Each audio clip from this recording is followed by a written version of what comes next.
Okay, let's go ahead and get started. Just an administrative announcements. I do have your exams to hand back to you, your midterms. So maybe what I'll do is I'll take the last 5-10 minutes of class to hand them back, and we can have a little discussion about them. As far as physics goes, what I wanted to do today was continue with our discussion of cosmology. So just to remind you of where things stand, we're considering a theory of the structure of the universe at its very longest scales. And the basic idea is that if one works on distance scales over which the universe is approximately homogeneous and isotropic, then there's just a single variable that we use, r, that is a function of t, which is the size, or it's sometimes called the scale factor, of the universe at time t. And the Hubble parameter describes the rate of expansion of the universe, and that is r dot of r dot over r. And what we seek is some sort of theory which will allow us, given certain assumptions about the matter content of the universe, to determine how r evolves in time. Observationally, we observe that h is positive, meaning that the universe is expanding as a function of time. R is increasing, but we would like to understand in more detail how quickly it is increasing and what R has looked like over the history of the universe and what it will look like in the future. So in order to develop such a theory, we considered a very simple Newtonian model for the universe, and we derived an equation for h.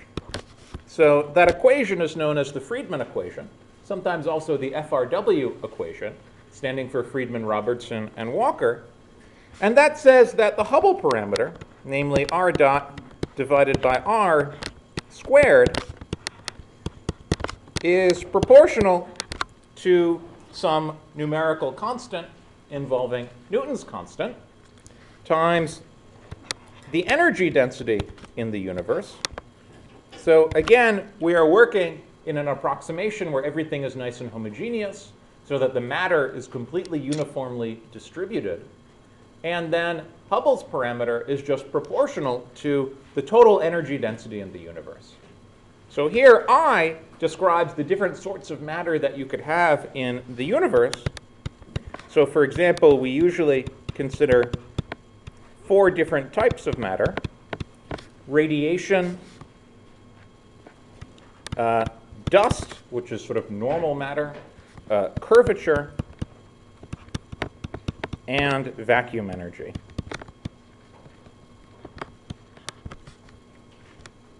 And the important point that we worked out yesterday is that the way that these various different types of matter evolve in time depends on details of the properties of that matter. So, for example, dust is our name for normal matter. And if you have a bunch of normal matter in a box of size r, and you increase the size of the box, then the density of that matter will fall off like 1 over the cube of the radius of the box, or the size of the box. And so that means that rho dust is going to be equal to a constant independent of time times 1 over r cubed. Question? When we say curvature, are we talking about the energy density of the curvature of space-time? Yeah, so when we talk about curvature, so last class when I derived this equation, we found that there just was a term that looked like 1 over r squared in this equation. So we gave a name to that and we called it curvature. And that went like 1 over r squared. And that is the energy density associated with the curvature of space. So that is the energy density due to the curvature of space. If space is flat, not space-time, but space is flat, then it has no curvature, and rho sub curvature is equal to 0. Whereas if space is a sphere, for example, then it will be, rho curvature will be positive. Whereas if space has some other sort of structure, rho curvature could be negative. Yes? So on a big scale, since the universe is almost considered flat, that means that the energy curvature is almost 0? Yes, we'll discuss in just a few minutes exactly what the value for curvature is today. Yes. But it may not, in principle, be 0. We also had radiation, which was the only sort of matter whose energy density decreases with radius faster than that of dust. And basically, the reason for that is quite simple to understand. If you have normal matter, then its density goes like 1 over the cube of the size of the box in which it's contained. Whereas if you have radiation, then as the universe expands, not only does the radiation dilute, but it also gets redshifted. Okay? And as we learned when we were considering the Doppler effect, as radiation gets redshifted, its energy decreases. So that's what's responsible for the fact that it goes like a power of r larger than r cubed, in fact 1 over r to the 4th. And the final sort of matter was that of vacuum energy, which was just a constant independent of radius. And the idea is that using this equation for H and this behavior for the various different sorts of matter, we can understand, roughly speaking, what the history of the universe looked like.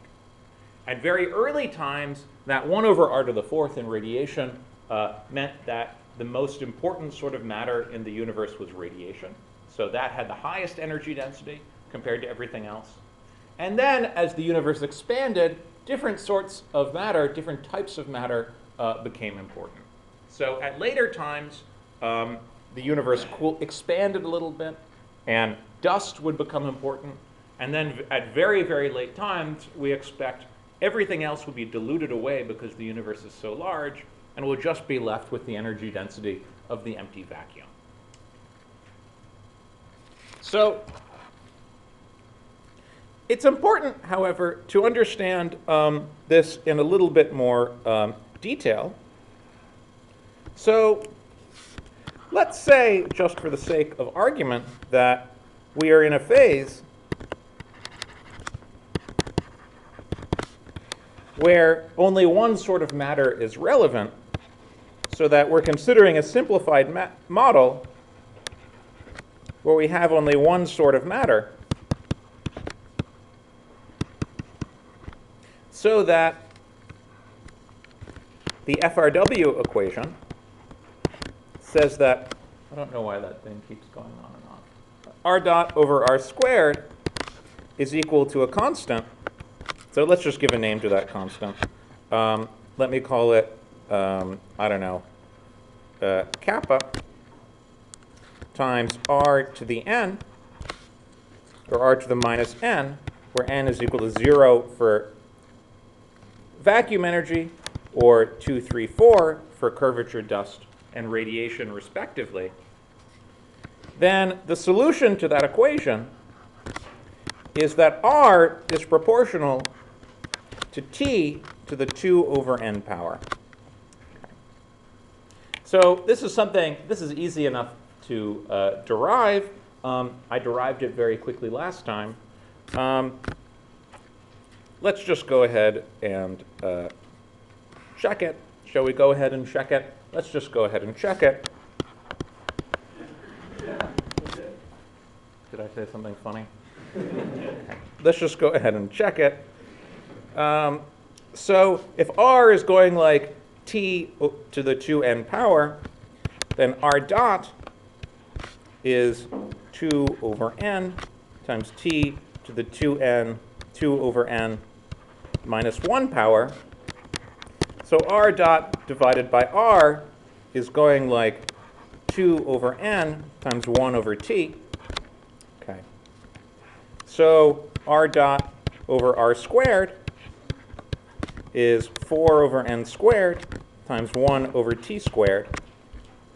And r to the minus n, is that annoying you, the fact that that thing is flashing on and off? Does anyone know? Okay, I'm not going to worry about it. R to the minus n is t to the 2 over n to the minus n power, which is 1 over t squared. Okay. So indeed, we see that if you have, for example, radiation,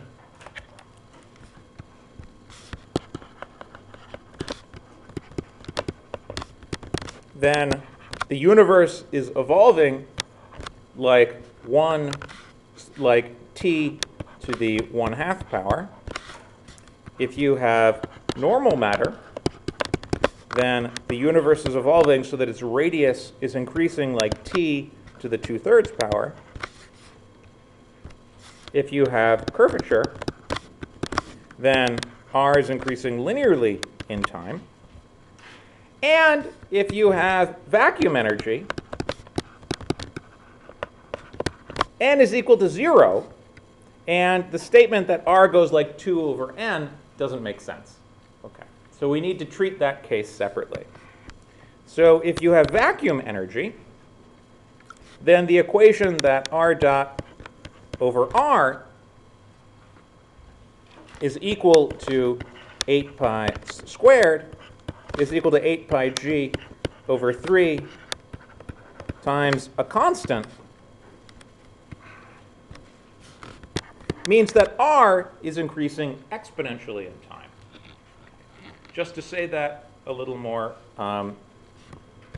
explicitly, so it means that this parameter h, which is equal to r dot over r, is just a constant in time. So I could rewrite this as r dot over r is equal to h for some constant h. And the solution to that says that r grows exponentially in time.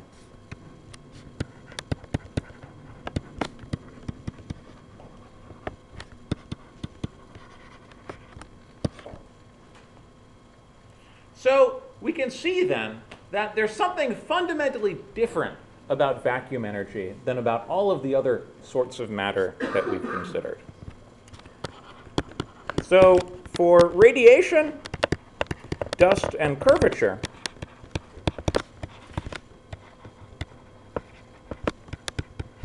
the Hubble parameter, which tells us the rate at which things are expanding, r dot over r, decreased like 1 over t.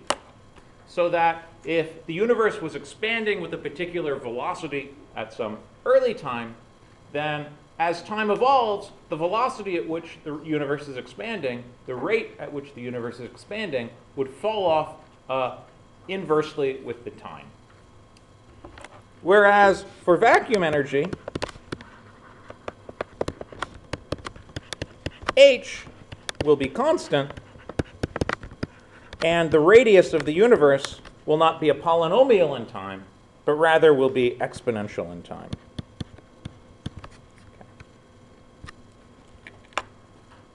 And so in this case, the universe will expand forever at some constantly accelerating rate. So this is some sort of eternal expansion, which is exponential in nature. Okay. So that observation will have important implications for the future of our universe. But before describing that, I would like to spend a few minutes plugging in some actual numbers and giving you some actual observational data, which will allow us to understand what our universe looks like today. Okay. So what does our universe look like?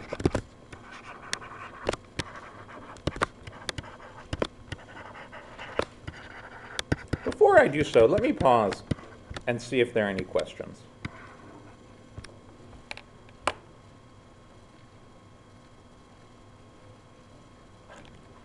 So today, it turns out, and this is just an experimental fact, radiation is negligible. So we're just left with three sorts of matter: dust, curvature, and vacuum energy.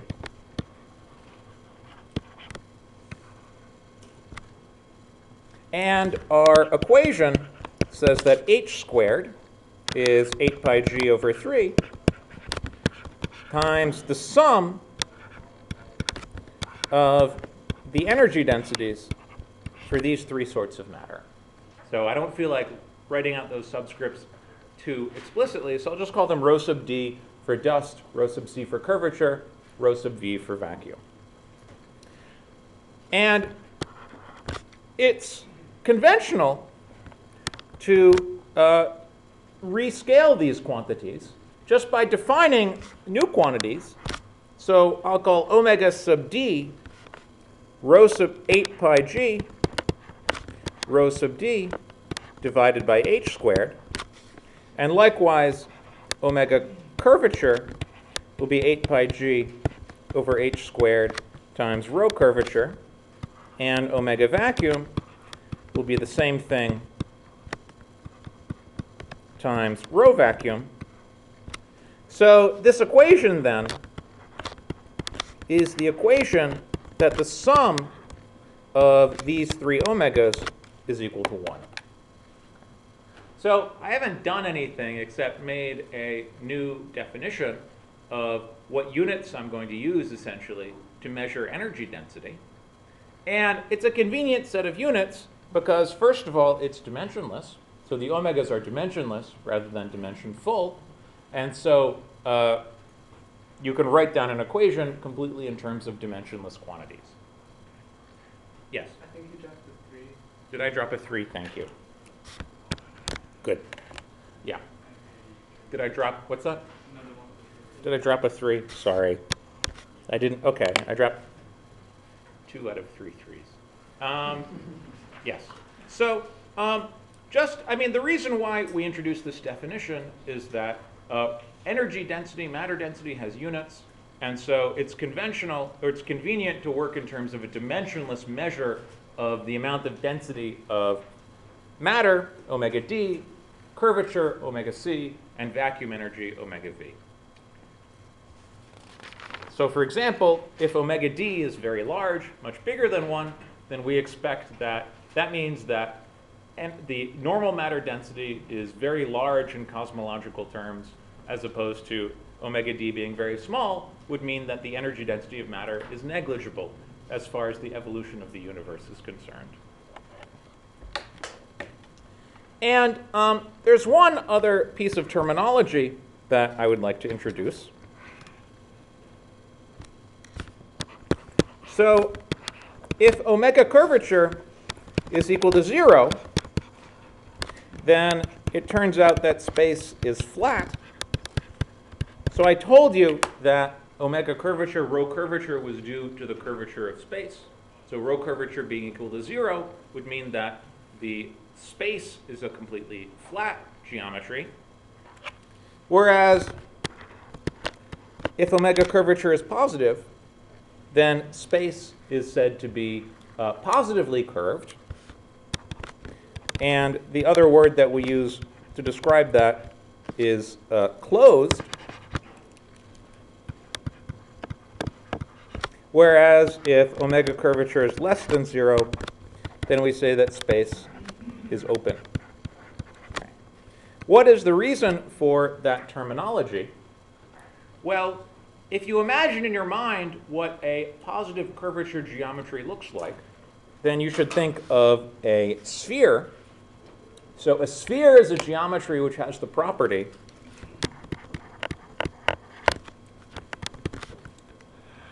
that if you that it is only finite in size, and that if you go around far enough in one direction, you'll come back to where you started. So that's what we mean when we say that the universe is closed. We mean that the size of the universe is finite, whereas for an open universe where omega curvature is negative, then the universe is not positively curved, but rather is negatively curved. And if you want a picture in your head of what a negatively curved surface looks like, you should think of some sort of hyperboloid like this. Okay, it's sort of hard to draw.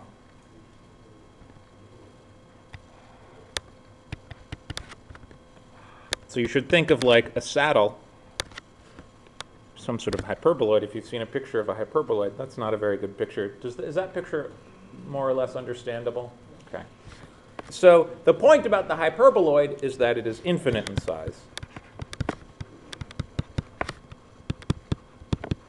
So when we make an observation and we measure these various values of omega, among other things, what we're doing is we're determining if the spatial geometry of the universe is infinite or finite in size. So likewise, the value of omega lambda, sorry, I shouldn't call it omega lambda. That's a different that's a different terminology. The value of omega vacuum determines the future of the universe.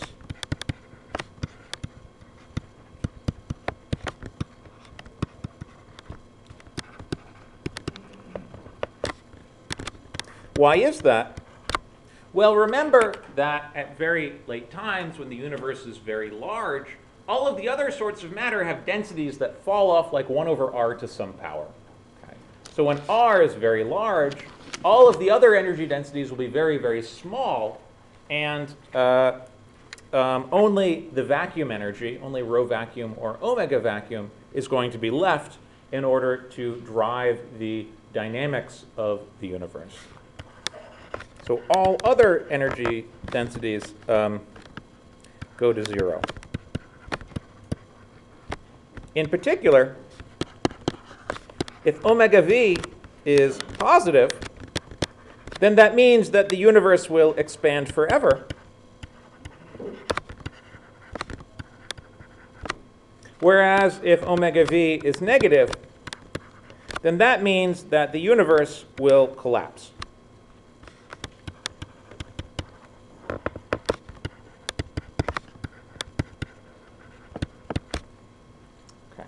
So the measurement of these three parameters, omega v, omega c, and omega lambda, can determine for us all sorts of information about the structure and the fate of our universe. So let's just draw a little picture summarizing that information. So since omega v plus omega c plus omega d is equal to 1, we can solve for omega c in terms of omega v and omega d. So omega c is 1 minus omega v minus omega d. So if you want to, you could summarize everything that we have said in the following plot. So here, the horizontal axis is omega matter, omega dust. Here is omega vacuum. And this line here will be when omega vacuum is equal to 0. So if the observed values of these three parameters tell us that omega vacuum is above 0, then the universe will expand forever. If the value of omega v is less than 0, then the universe is going to collapse. And in order to understand whether the spatial slices of the spatial geometry of the universe is finite or infinite, we need to ask whether omega 1 minus omega v minus omega d is greater than or less than equal to 0. So let's just draw the line here where omega v plus omega d is equal to 1. That's this line here. So for example, this would be 1 here, and that's 0. And then if you're on this side of the universe, then the spatial geometry is open, meaning that the universe is infinite. And if you're down here on the other side, the spatial geometry is closed.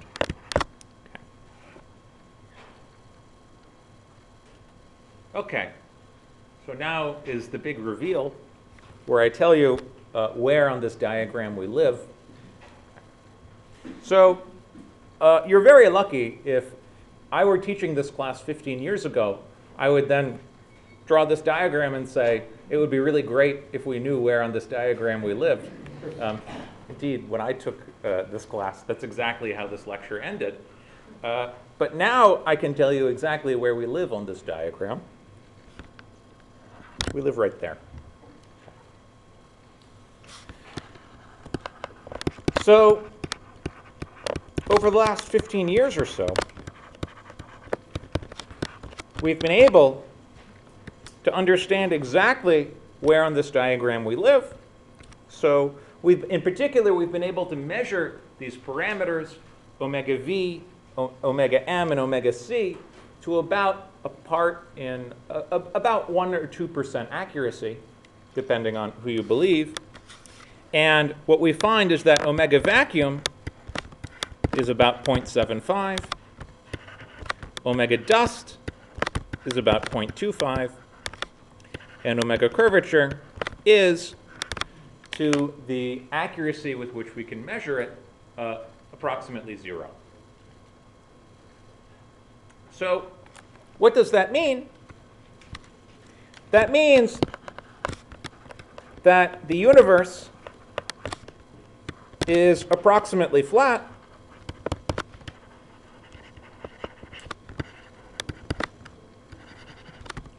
not fat, and apparently infinite in extent.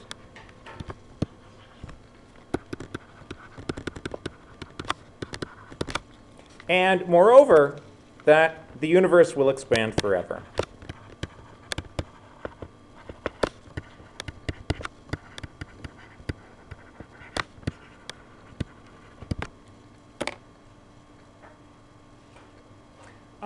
I should mention, just in order to emphasize just how current this data is, that these results that I'm presenting to you, I think, are still very much up for debate.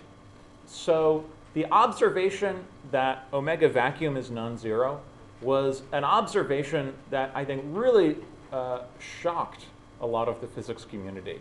This is due to some observations that were done in the mid-90s and really were only accepted, I think, by the physics community at large, maybe in the last 10 to 15 years.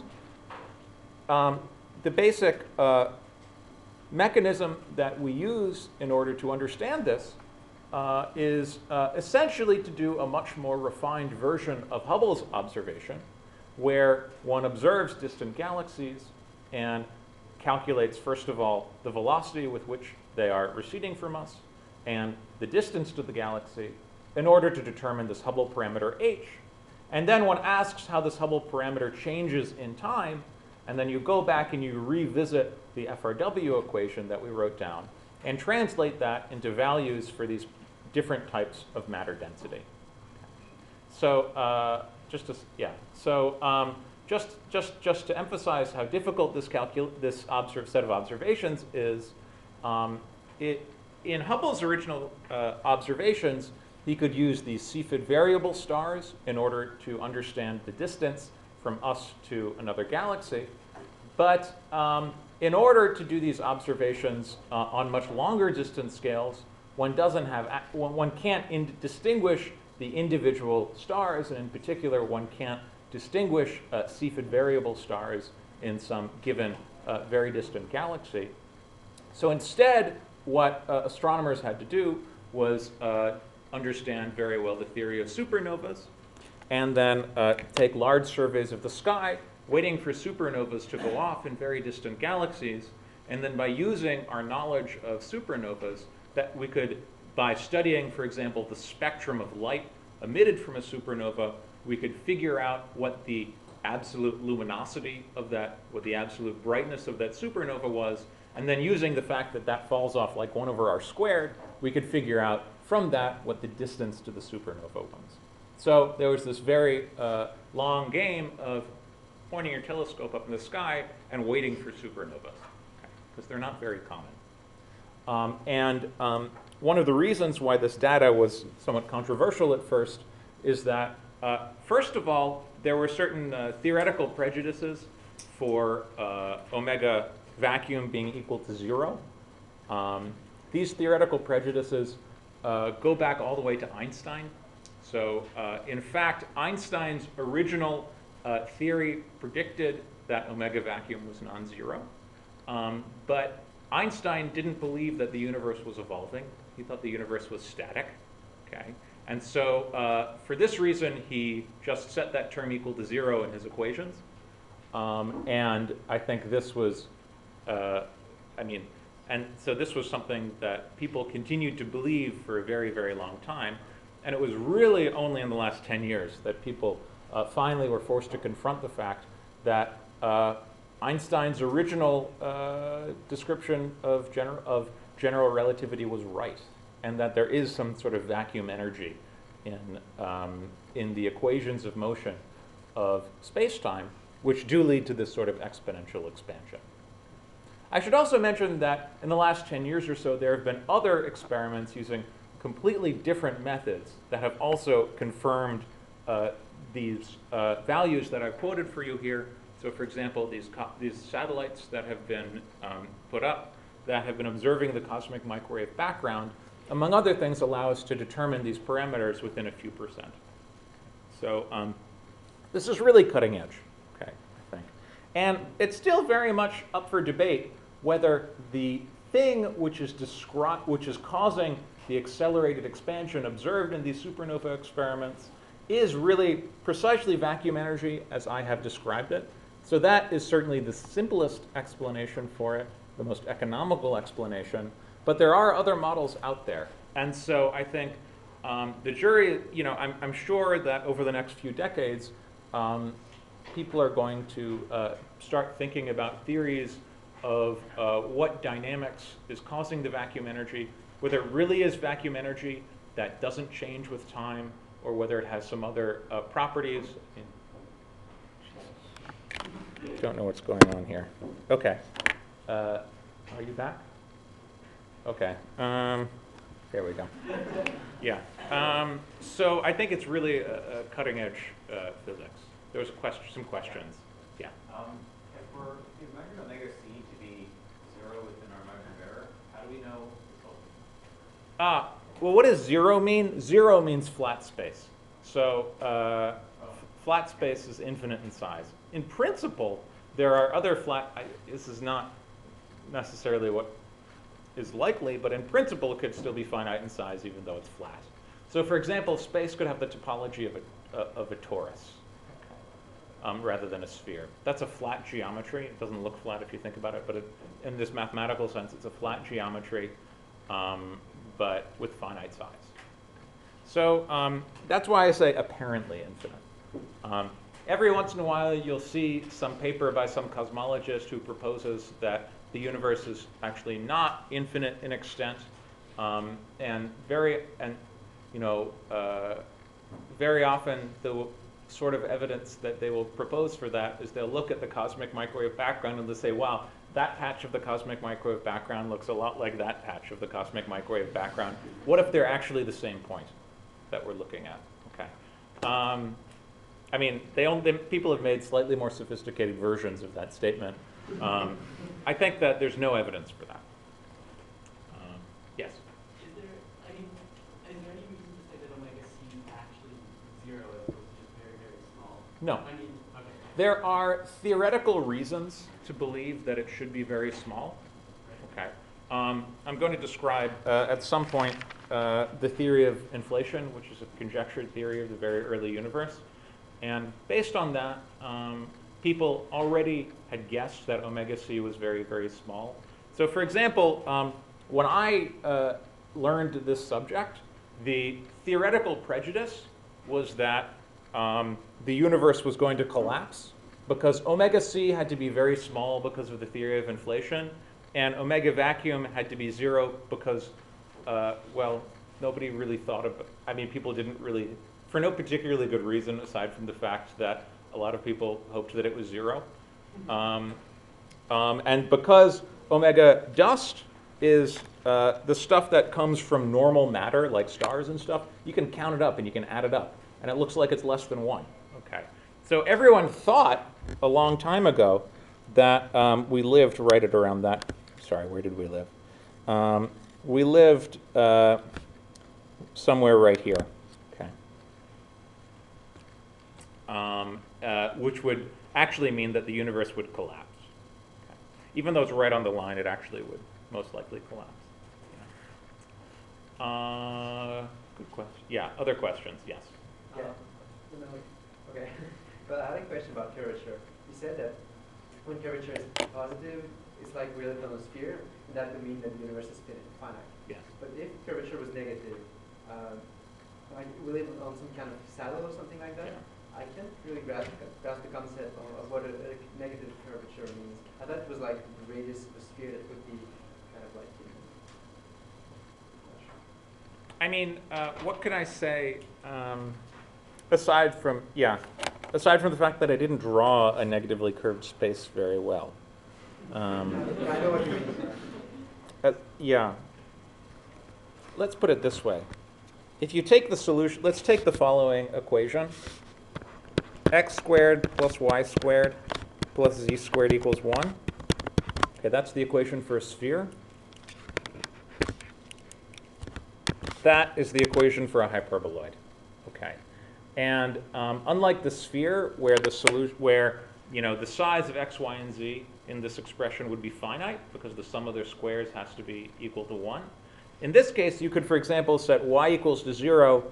X could be very large and z could be very large in such a way that they cancel still to get 1, so that the size of this thing can be very big, that you can go infinitely far in the x and the z directions. Okay. All I've written down there is the mathematical equation that describes a saddle. Okay. But I can't draw saddles, so I'll just write that equation for you.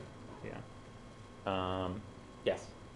So if space were negatively curved, wouldn't it not be homogeneous because there would be like saddle points? No. Actually, that is an excellent question, and the answer is that the sphere is something that is obviously homogeneous because there's no special points on a sphere. Likewise, flat space, there's no special points in flat space. There's also no special points on this hyperboloid. If that's not obvious to you, here's an exercise for people to think about. Okay. What are the analog? So a sphere, different points are related by rotation symmetries. Okay. Can you give a name for a symmetry that relates different points on a hyperboloid? I'll give you a hint that we've already spent about a month in this class studying it. Hyperbolic rotation? Yeah. Otherwise known as Lorentz boosts. Okay. So the mathematical structure of a hyperboloid is the same as the mathematical structure that we see in special relativity. Okay. If you call x, instead of calling that z, I'd call it t, and instead of calling that -1, I'd call it the invariant interval.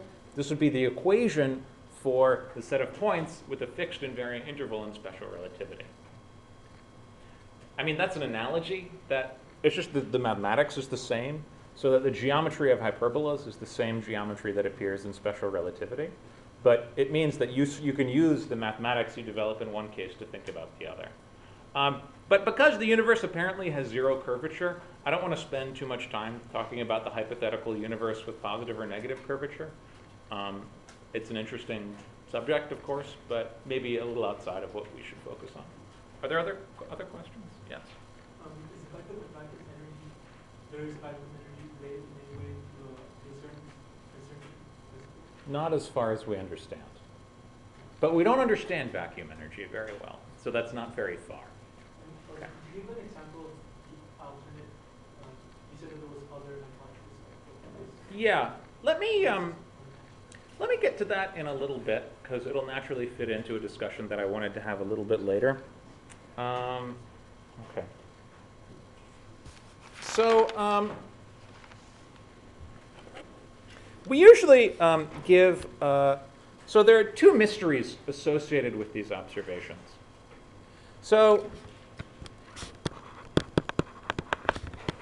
since omega vacuum is about 0.75, about 75% of the energy of the universe today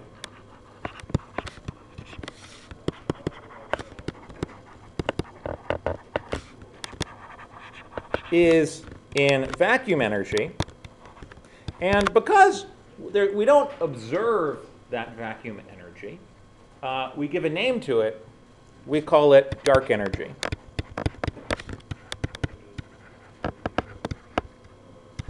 Everything we can observe in the universe gives off light. So if there's something that has energy out there that we can't observe, we call it dark. And so this is dark energy. And people usually don't call it vacuum energy. They call it dark energy because we're not 100% sure that it actually comes from the energy of the pure vacuum. So for example, there's one reasonably interesting model called Quintessence. Cosmologists love giving really cool names to their models. So I don't know why it's called Quintessence, but basically the idea is that it's a sort of dark energy that's not a property of space itself, but a property of some other fluid that fills space that we can only observe through our gravitational interactions with it. And this fluid has an energy density that's approximately constant, but which can decrease in time, not polynomially with the radius as we saw before, but rather logarithmically with the radius. So it's very, very slowly. So the universe will not end up expanding exponentially, but it'll end up expanding rapidly, but not quite exponentially. The second mystery that I think is worth mentioning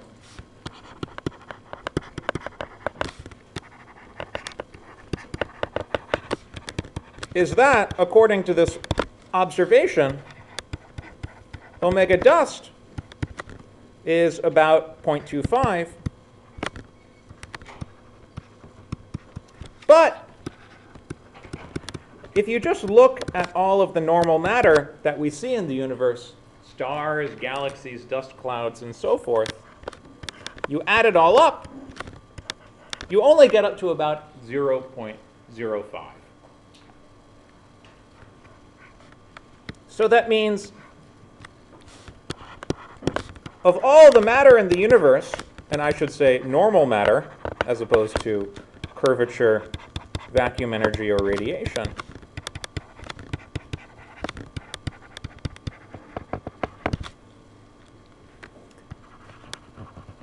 about 80% of it is matter that we don't observe in stars, galaxies, and so forth, and that is known as dark matter.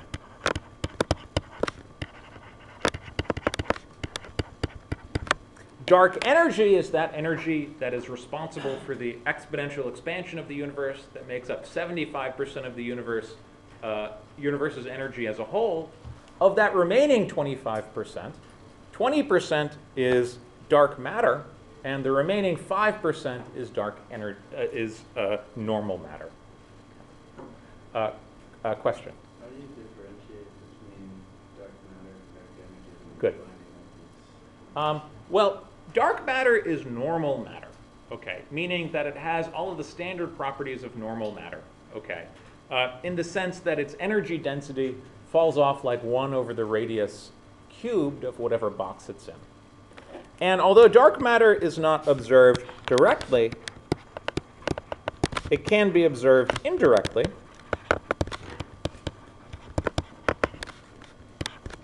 How can you observe it indirectly? Well, if dark matter is normal matter, then it should interact, it should be pulled towards the center of galaxies and stuff like that, just like normal matter. And so it's observed through galaxy rotation curves. So I should say through its effects on the dynamics of galaxies.